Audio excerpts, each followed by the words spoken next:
ಸ್ನೇಹಿತರೆ, ನಾನು ಹಾಗೆ ದೇವಸ್ಥಾನ ಅಲ್ಲಿ ನೋಡ್ತಾ ಇರುವಾಗಲೇ ಒಬ್ಬರು ಭಟ್ರ ಮನೆಗೆ ಬಂದೆ.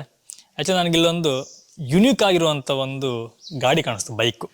ಯುನೀಕ್ ಏನಪ್ಪ ಅಂತಂದರೆ, ನಾವು ನಾರ್ಮಲ್ ಆಗಿ ಪೆಟ್ರೋಲ್ ಅಥವಾ ಎಲೆಕ್ಟ್ರಿಕ್ ಬೈಕಲ್ಲಿ ನೋಡ್ತೀವಿ. ಬಟ್ ಇಲ್ಲಿ LPG ಗ್ಯಾಸಿಂದ ಓಡುವಂಥ ಒಂದು ಬೈಕನ್ನು ನೋಡಿದೆ ನಾನು. ಜಸ್ಟ್ ಆ ಸಿಸ್ಟಮ್ ಎಲ್ಲ ಕೇಳಿದೆ, ನನಗೆ ತುಂಬ ಇಂಟ್ರೆಸ್ಟ್ ಅನಿಸ್ತು. ಹಾಗೆ ನಿಮ್ಗೆ ಸಹ ತಿಳಿಸೋಣ ಅಂತೇಳಿ ಈ ವಿಡಿಯೋ ಮಾಡ್ತಿದ್ದೀನಿ. ನಾನು ನಿಮ್ಗೆ ತೋರಿಸ್ತೀನಿ ಸಂಪೂರ್ಣವಾಗಿ ಬೈಕನ್ನು, ಹಾಗೆ ಅದ್ರ ಬಗ್ಗೆ ಮಾಹಿತಿನ ಸಹ ನಿಮ್ಗೆ ತಿಳಿಸ್ತೀನಿ. ಅದನ್ನು ಬಿಲ್ಡ್ ಮಾಡಿದವರು ಸಹ ನಮ್ಮ ಜೊತೆ ಇದ್ದಾರೆ. ನಿಮಗೆ ಮತ್ತೊಮ್ಮೆ ಸ್ವಾಗತ. ಆಲ್ರೆಡಿ ನಮಗೊಂದು ದೇವಸ್ಥಾನದ ಬಗ್ಗೆ ಇನ್ಫಾರ್ಮೇಶನ್ ಕೊಟ್ರಿ. ಹಾಗೆ ನನಗೀಗ ಈ ಬೈಕಿನ ಬಗ್ಗೆ ಸ್ವಲ್ಪ ಹೇಳಿ. ನಾನು ಒಂದು ಡೈರಿಯನ್ನು, ಕೃಷಿಗೆ ಪೂರಕವಾಗಿ ಡೈರಿನ ನಡೆಸ್ತಾ ಇದ್ದೀನಿ. ನಮ್ಮ ಮನೆಯಿಂದ ಡೈರಿಗೆ ಒಂದು 4 ಕಿಲೋಮೀಟರ್ ದೂರ ಆಗುತ್ತೆ. ಹಾಗಾಗಿ ಹಾಲ್ ಟ್ರಾನ್ಸ್ಪೋರ್ಟೇಷನಿಗೆ ಬೇಕಂತ ಒಂದು ಡೈರಿನ ಸ್ಪ್ಲೆಂಡರ್ ಬೈಕನ್ನೇ ಇಟ್ಕೊಂಡಿದ್ದೀವಿ. ಪೆಟ್ರೋಲ್ ನಮ್ಗೆ ಸ್ವಲ್ಪ ಕಾಸ್ಟ್ಲಿ ಆಗುತ್ತೆ. LPG ಗ್ಯಾಸನ್ನು ಅದಕ್ಕೆ ಅಲ್ಟ್ರೇಷನ್ ಮಾಡಿ ಕಿಟ್ ಮುಖಾಂತರ ಕೊಟ್ಟು ಇಂಜಿನಿಗೆ ಸರ್ವಿಸ್ ಇಟ್ಕೊಂಡಿದ್ದೀವಿ. ಇದ್ರ ಮುಖಾಂತರ ನಮಗೆ ಕೃಷಿಗೆ ಪೂರಕವಾಗಿ ಕೆಲಸ ಚೆನ್ನಾಗಿ ನಡೆಯುತ್ತೆ. ನಾವು ಹುಲ್ಲು ತರುವುದು ಕೂಡ ನಮ್ಮ ಫೀಲ್ಡಿಂದ ದನಗಳಿಗೆ ಹುಲ್ಲು ತಗೊಂಡ್ಬರ್ಲಿಕ್ಕೂ ಕೂಡ ಇದನ್ನೇ ಬಳಸ್ತಾ ಇದ್ದೀವಿ.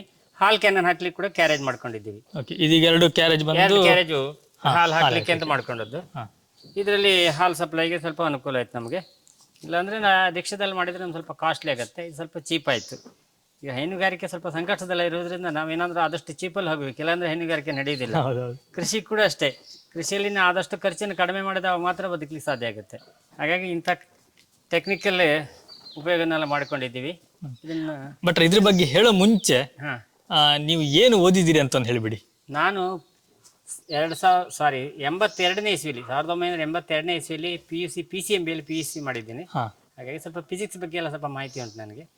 ಅದನ್ನು ನಾನು ಇಲ್ಲಿ ಬಳಸ್ಕೊಂಡಿದ್ದೀನಿ. ನಿಮ್ಗೆ ಹೇಗೆ ಬಂತು ಈ ಐಡಿಯಾ ಅಂದರೆ ನಮಗೆ LPG ಗ್ಯಾಸ್ ಮೊದಲೇ ಎಲ್ಲ ಫಿಟ್ ಮಾಡ್ತಾ ಇರೋದು ಗೊತ್ತು ಪ್ರಾಪರ್ ಆಗಿ. ಆವಾಗ ಪರ್ಮಿಷನ್ ಕೂಡ ಕೊಟ್ಟಿದ್ದಾರೆ, RTO ಪರ್ಮಿಷನ್ ಕೂಡ ಇದ್ದಿತ್ತು ಅವಾಗ. ನಾನು ಸ್ಟಾರ್ಟಿಂಗಲ್ಲಿ ಟ್ರಾನ್ಸ್ಪೋರ್ಟೇಷನ್ಗೆ LPGನೇ ಬಳಸ್ಕೊಂಡಿದ್ದೆ ಇದೇ ಬೈಕಿಗೆ. ಕೊನೆಗೆ ಈ ಅಗ್ರಿಕಲ್ಚರ್ ಪರ್ಪಸ್ಸಿಗೂ ಕೂಡ ಇದನ್ನ ಯಾಕೆ ಮಾಡಬಾರ್ದು ಅಂತ. ಯಾಕಂದರೆ ಈಗ ನಾವು ಅಡಿಕೆಗೆ ಸಾಮಾನ್ಯ ಒಂದು 17 ಗೇಟ್ ಉಂಟು ನಮಗೆ, ನೀರಿನ ಇರಿಗೇಷನ್ ಗೇಟ್. ಅದನ್ನ ಅರ್ಧ ಗಂಟೆಗೊಮ್ಮೆ ಚೇಂಜ್ ಮಾಡ್ಲಿಕ್ಕೆ ಬರ್ಲಿಕ್ಕೆ ಹೋಗ್ಲಿಕ್ಕೆ ಇರುತ್ತೆ. ಹೆಚ್ಚು ಕಮ್ಮಿ ಒಂದು ಅರ್ಧ ಕಿಲೋಮೀಟರ್ ಆಗುತ್ತೆ ಹೋಗಿ ಬರುವಾಗ. 17 ಗೇಟ್ ಆಪರೇಟ್ ಮಾಡುವಾಗ ಹತ್ತಿರದ ದಿವಸಕ್ಕೆ ಒಂದು 8 ರಿಂದ 10 ಕಿಲೋಮೀಟರ್ ನಡಿಬೇಕಾಗುತ್ತೆ ನಾವು. ಅದು ಬೇರೆ ಕೆಲಸದ ಜೊತೆಗೆ ಇದು ತುಂಬ ಒತ್ತಡ ಆಗುತ್ತೆ ಅಂತ ನಾವು ಈ ಬೈಕನ್ನು ಅದಕ್ಕೆ ಅಳವಡಿಸ್ಕೊಂಡ್ವಿ. ಇದರಿಂದ ನಮಗೆ ಸುಲಭ ಆಯ್ತು ಹೋಗಿ ಬರಲಿಕ್ಕೆ. ಎಲ್ಲ ಅರ್ಧ ಗಂಟೆಗೆ ಒಂದ್ಸಲ ಬೈಕ್ ತಗೊಂಡು ಹೋಗ್ತೀವಿ, ಅಲ್ಲಿ ಗೇಟ್ ಚೇಂಜ್ ಮಾಡಿ ಬರ್ತೀವಿ.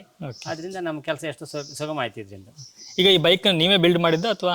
ಈ ಬೈಕ್ ಅಂದ್ರೆ ಸ್ಪ್ಲೆಂಡರ್ ಬೈಕ್ ಅಲ್ಲಲ್ಲ, ಸಿಸ್ಟಮ್ ಸಿಸ್ಟಮ್ ಎಲ್ಲ ನಾವೇ ಮಾಡಿದ್ದು. ಇದನ್ನ ಕೊಡೋದು ಹೇಗಂತ ಗೊತ್ತಾ, ಏರ್ ಫಿಲ್ಟ್ರಿಗೆ ನಾವು ಇದನ್ನ ಗ್ಯಾಸ್ ಕೊಟ್ಟರೆ ಆಯ್ತು. ನಾವು ಮೊದಲಿಂದ ನೋಡ್ಕೊಂಡಿದ್ದೀವಿ. ಏರ್ ಫಿಲ್ಟ್ರಿಗೆ ಈ ಗ್ಯಾಸ್ ಕನೆಕ್ಷನ್ ಮಾಡ್ತೀವಿ. ಅದ್ರಲ್ಲಿ ಒಂದು ಕಿಟ್ ಇರುತ್ತೆ, ಅದು ಗ್ಯಾಸ್ ಇದು ಆಕ್ಚುಲಿ ಗ್ಯಾಸ್ ಕಿಟ್, ಬೈಕಿಗೆಲ್ಲ ಕೊಡುವಂತ ಚಿಕ್ಕ ಕಿಟ್. ಇದು ಏನ್ ಮಾಡುತ್ತೆ ಅಂದ್ರೆ, ಇದರಲ್ಲಿ ಒಂದು ಸಕಿಂಗ್ ಪೈಪ್ ಅಂತಿದೆ. ಅದು ಇಂಜಿನ್ ಸ್ಟಾರ್ಟ್ ಆದವಾಗ ಈ ಕಿಟ್ ಅನ್ನು ಓಪನ್ ಮಾಡುತ್ತೆ. ಅದು ಅವಾಗ ಎಷ್ಟು ಬೇಕೋ ಅಷ್ಟೇ ಗ್ಯಾಸ್ ಅನ್ನ ಈ ಎಂಜಿನಿಗೆ ಸಪ್ಲೈ ಮಾಡುತ್ತೆ. ಈಗ ಗ್ಯಾಸ್ ಇದು ಸಿಲಿಂಡರ್ ಬಂದು ಈ ಕಡೆ ಇದೆ ಅಲ್ಲ, ಸಿಲಿಂಡರ್ ಈ ಕಡೆ ಇದೆ, ಅಲ್ಲಿಂದ ಪೈಪ್ ಈ ಕಿಟ್ಟಿಗೆ ಬರುತ್ತೆ. ಇಲ್ಲಿಂದ ಈಗ ಚೂರು ಬಟ್ರೆ ಇದೀಗ ಓಪನ್ ಇಟ್ಟಿದ್ದೀವಿ ನಾವು ಗ್ಯಾಸ್ ಸಿಲಿಂಡರ್ ಇಂದ. ಈಗ ಗ್ಯಾಸ್ ಸಿಲಿಂಡರ್ ಈ ಗೇಟ್ ಓಪನ್ ಉಂಟು, ಈಗ ಕಿಟ್ಟವರೆ ಬರುತ್ತೆ. ಈಗ ಗ್ಯಾಸ್ ಇಲ್ಲಿಂದ ಆಚೆಗೆ ಹೋಗ್ಬೇಕಾದ್ರೆ ಇಂಜಿನ್ ಸ್ಟಾರ್ಟ್ ಆಗ್ಬೇಕು. ಸ್ಟಾರ್ಟ್ ಆಗದಂತೂ ಆಚೆ ಹೋಗುದಿಲ್ಲ. ಆ ಕಿಟ್ಟಿನ ಉದ್ದೇಶವೇ ಅಷ್ಟೇ.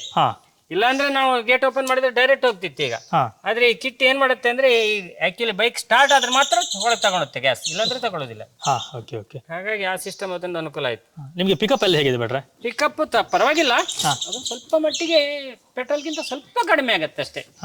ಸಾಮಾನ್ಯವಾಗಿ ನಾವು ಟಾಪ್ ಗೇರ್ ಅಲ್ಲಿ ಪೆಟ್ರೋಲ್ ಅಲ್ಲಿ ಹೋದ್ರೆ ಇದರಲ್ಲಿ 3rd ಗೇರ್ ಅಲ್ಲಿ ಹೋಗ್ಬೇಕು, ಅಷ್ಟೇ ಡಿಫ್ರೆನ್ಸ್. ಮೈಲೇಜ್ ಎಲ್ಲ ಚೆನ್ನಾಗಿ ಕೊಡುತ್ತೆ. ನಿಮ್ಮ ಪೆಟ್ರೋಲ್ ಗಿಂತ ಮೈಲೇಜ್ ಚೆನ್ನಾಗಿದೆ ಗ್ಯಾಸ್ ಅಲ್ಲಿ. 5 kg ಸಿಲಿಂಡರ್ ಇಟ್ಟಿದ್ದೀವಿ. 5 kg ಸಿಲಿಂಡರ್ ಇಟ್ಟಿದ್ದೀವಿ. ಫುಲ್ ಸಿಲಿಂಡರ್ ಎಷ್ಟು ಕಿಲೋಮೀಟರ್ ಬರುತ್ತೆ? ಹೆಚ್ಚು ಕಮ್ಮಿ ಒಂದು 250 ರಿಂದ 300 ಕಿಲೋಮೀಟರ್ ಕೊಡುತ್ತೆ ನಮಗೆ.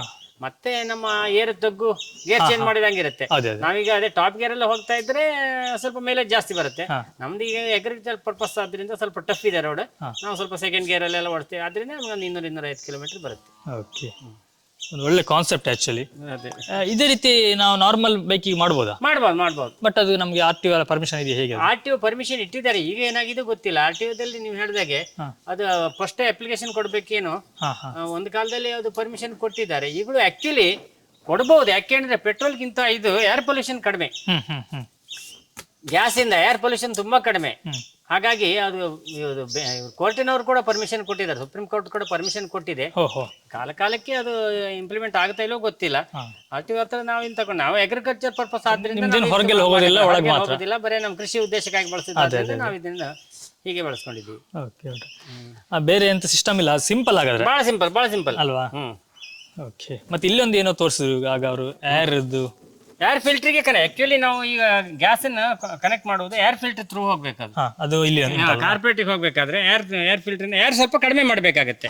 ಪೆಟ್ರೋಲ್ಗೆ ಆದ್ರೆ ಏರ್ ಸಪ್ಲೈ ಜಾಸ್ತಿ ಬೇಕು, ಗ್ಯಾಸಿಗೆ ಆದ್ರೆ ಏರ್ ಸಪ್ಲೈ ಸ್ವಲ್ಪ ಕಡಿಮೆ ಬೇಕು. ಹಾಗಾಗಿ ಇದೊಂದು ಅದೇ ನಾವು ಅದನ್ನ ಸ್ವಲ್ಪ ಕಡಿಮೆ ಮಾಡ್ತೀವಿ. ಇಲ್ಲಾಂದ್ರೆ ಫುಲ್ ಸಪ್ಲೈ ಬಂದ್ರೆ ಗ್ಯಾಸ್ ನಡೆಯುವುದಿಲ್ಲ. ಏರ್ ಸಪ್ಲೈ ಜಾಸ್ತಿ ಆದಾಗ ಬಂದಾಗ್ಬಿಡುತ್ತೆ. ಅದಕ್ಕೆ ಸ್ವಲ್ಪ ಕಂಟ್ರೋಲ್ ಮಾಡ್ಬೇಕು. ನಾವು ಎಷ್ಟು ಕೊಟ್ರೆ ಸರಿ ಆಗತ್ತೆ ಅಂತ ಟ್ರಯಲ್ ಅಂಡ್ ಎರರ್ ಮೆಥಡ್ ಅಲ್ಲಿ ನಾವು ಚೆಕ್ ಮಾಡಿ ಅದನ್ನ ಅಪ್ಲೈ ಮಾಡ್ಬೇಕು. Okay okay okay. ಬಟ್ ನಿಮ್ಗೆ ಅದು ತುಂಬಾ ಸಿಂಪಲ್ ಅನ್ಸುತ್ತೆ, ನೋಡ್ಲಿಕ್ಕೆ ನಮ್ಗೆ ಸಿಂಪಲ್ ಅಲ್ಲ ಅದು. ನಾನು ಆಚೆ ಫಸ್ಟ್ ಟೈಮ್ ನೋಡಿದ್ದು ಈ ರೀತಿಯಾಗಿ ಒಂದು ಸಿಲಿಂಡರ್ ಇಟ್ಟು ಒಂದು ಬೈಕ್ ಓಡಿಸಿ ಫಸ್ಟ್ ಟೈಮ್ ನಾನು ನೋಡ್ತೀನಿ. ಮತ್ತೆ ಇದರಲ್ಲಿ ಸ್ಟಾರ್ಟಿಂಗ್ ಟ್ರಬಲ್ ಏನಿಲ್ಲ.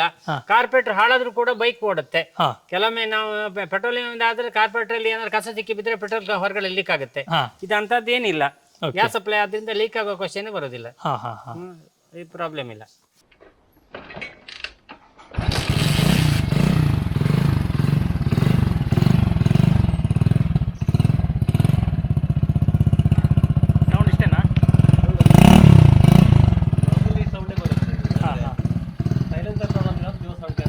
ಓಕೆ ಓಕೆ ಸರಿ ಸಾಕು ಸಾಕು. ಅದು ನಮಗೆ ರೆಗ್ಯುಲೇಟರ್ ಆಫ್ ಮಾಡ್ಬೇಕಂತ ಏನಿಲ್ಲ. ರೆಗ್ಯುಲೇಟರ್ ಆಫ್ ಮಾಡ್ಬೇಕಂತ ಇಲ್ಲ. ರೆಗ್ಯುಲೇಟರ್ ಓಪನ್ ಇದ್ರು ಕಿಟ್ ಮುಂದೆ ಬಿಡುವುದಿಲ್ಲ. ಅದು ಸ್ಟಾರ್ಟ್ ಆದ್ರೆ ಮಾತ್ರ ತಗೊಳುತ್ತೆ, ಇಲ್ಲಾಂದ್ರೆ ಗ್ಯಾಸ್ ಮುಂದೆ ಹೋಗುದಿಲ್ಲ. ಸರಿ ಸರಿ ಸರಿ. ಸಾಮಾನ್ಯವಾಗಿ ನಾವು ಬೇರೆ ಟೈಮಲ್ಲಿ ಆಫ್ ಮಾಡ್ತೀವಿ. ನೀನು ಓಪನ್ ಇಟ್ಟು ಅಂತ ಆಗುದಿಲ್ಲ. ಡೇಂಜರ್ ಅಲ್ವಾ? ಹಾಗಾಗಿ ಡೇಂಜರ್ ಅಂತ ಮಾಡ್ತೀವಿ. ಅದು ನಾವು ಓಪನ್ ಪ್ಲೇಸ್ ಅಲ್ಲಿ ಇರೋದ್ರಿಂದ ಅಷ್ಟು ಅಪಾಯ ಇಲ್ಲ. ಸರಿ ಸರಿ. ಕ್ಲೋಸ್ ಸರ್ಕ್ಯೂಟ್ ಆದ್ರೆ ಬಂದ್ ಮಾಡಿ ಇಡ್ಬೇಕಾಗುತ್ತೆ. ಓಕೆ ಓಕೆ, ಥ್ಯಾಂಕ್ ಯು ತುಂಬ. ಸ್ನೇಹಿತರೆ, ಈ ರೀತಿಯ ಟ್ಯಾಲೆಂಟ್ಗಳೆಲ್ಲ ಇದು ಹಿಡನ್ ಟ್ಯಾಲೆಂಟ್ ಅಂತೀವಿ ನಾವು, ಅಂದರೆ ಎಲೆಮರೆ ಕಾಯಿ ಅಂತೇಳಿ. ಈ ಎಲೆಮರೆ ಕಾಯಿಗಳನ್ನು ಸಹ ಸ್ವಲ್ಪ ನಾವು ಬೆಳಕಿ ತರಬೇಕು, ಆಗ ಅವರಿಗೊಂದು ಉತ್ತೇಜನ ಸಿಗುತ್ತೆ. ಹಾಗೆ ಹಲವಾರು ವಿಷಯಗಳು ನಮ್ಗೆ ಗೊತ್ತಿರಲ್ಲ. ಆ್ಯಕ್ಚುಲಿ ನನಗೆ ಇಲ್ಲಿ ಬರೋ ತನಕ ಈ ಗಾಡಿ ನೋಡ್ತಾ ನನಗೆ ಗೊತ್ತಿರಲಿಲ್ಲ ಒಂದು ಬೈಕಿಗೆ ಸಹ ಸಿಲಿಂಡರ್ ಅಂದರೆ LPG ಅನ್ನು ನಾವು ಕನೆಕ್ಟ್ ಮಾಡ್ಬೋದು ಅನ್ನೋದು. ತುಂಬ ಖುಷಿ ಅನಿಸ್ತು ಇದನ್ನು ನೋಡಿ ಸಹ. ನನಗೆ ಒಂದು ಯುನೀಕ್ ಆಗಿತ್ತು. ಇದೇ ರೀತಿಯ ಕಂಪನಿಗಳು ಸಹ ಒಂದು ಇಂಪ್ಲಿಮೆಂಟ್ ಮಾಡ್ಬೋದು.